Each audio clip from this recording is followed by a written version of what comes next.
her mother was Charlotte, was one of the girls of the family that lived behind us. And our grandfather was mother's brother, the oldest one. That's a cute picture of them. These are two little boys that were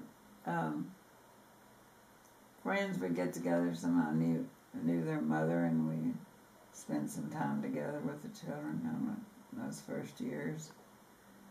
Ernest and Ed, and these are the Fortson children. Larry, I believe, is his name, and I believe his is. It's an unusual name beginning with G, I think. I can't remember now.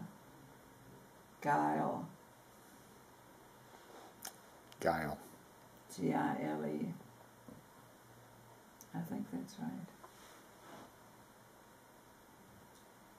Mother's name is Agnes. I think she's still living, but I think her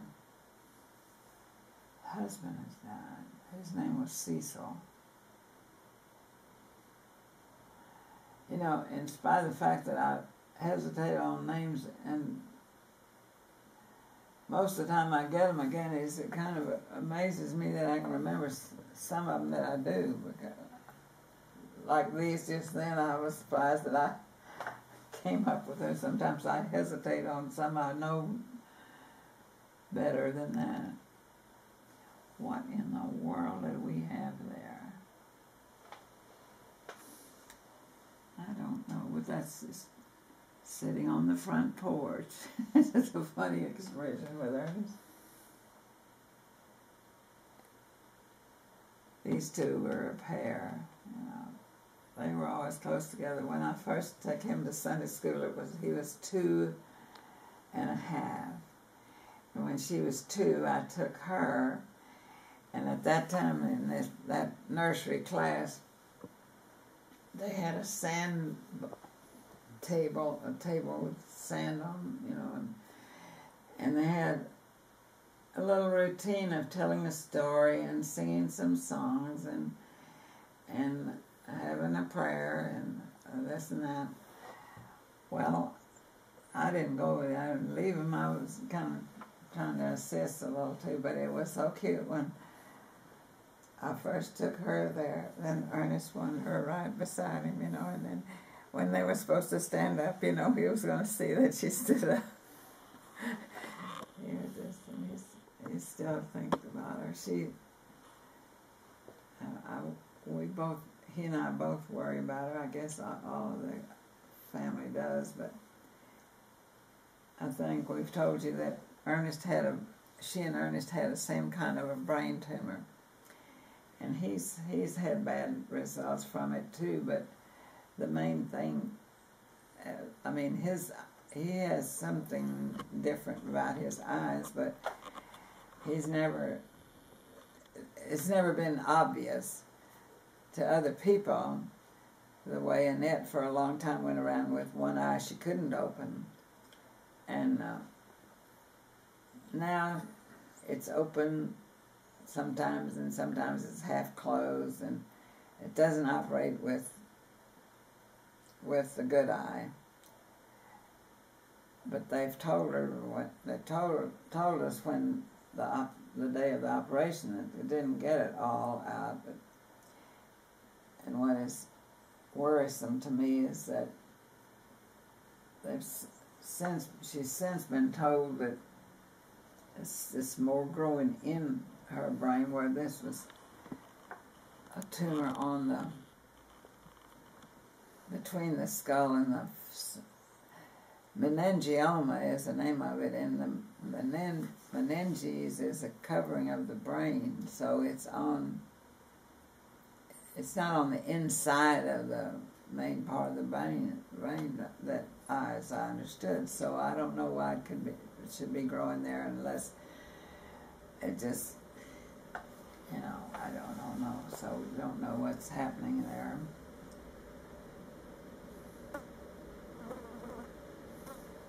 This was a young man. We had a little time with him and his wife. They were living across the street, I think.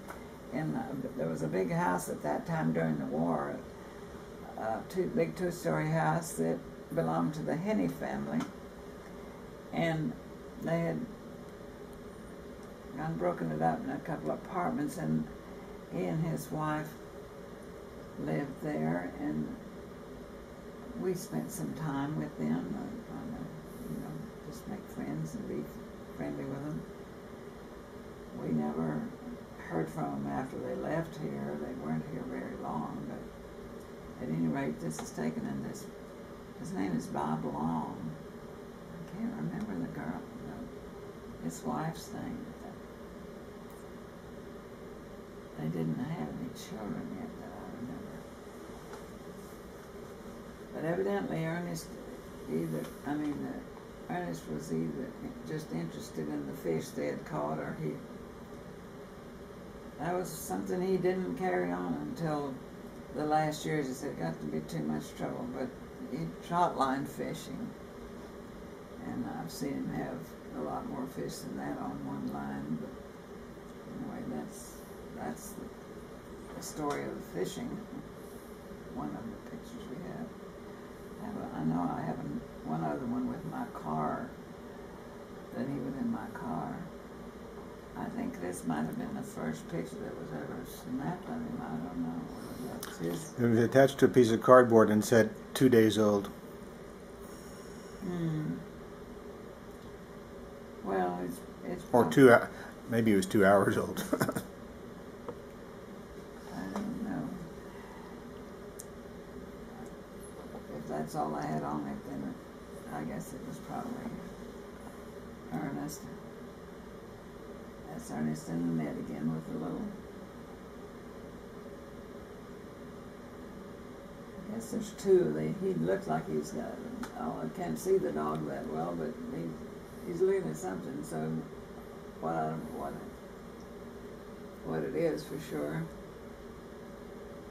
Oh, Jean's hiding up there.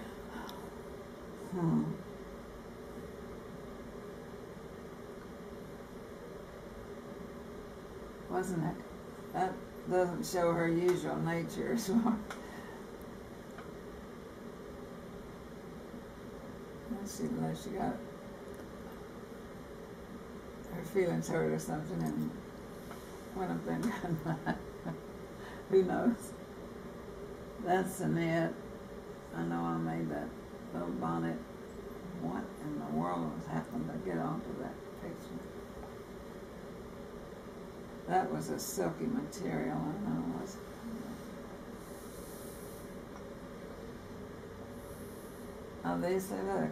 These are children of my cousin who lived here at one point.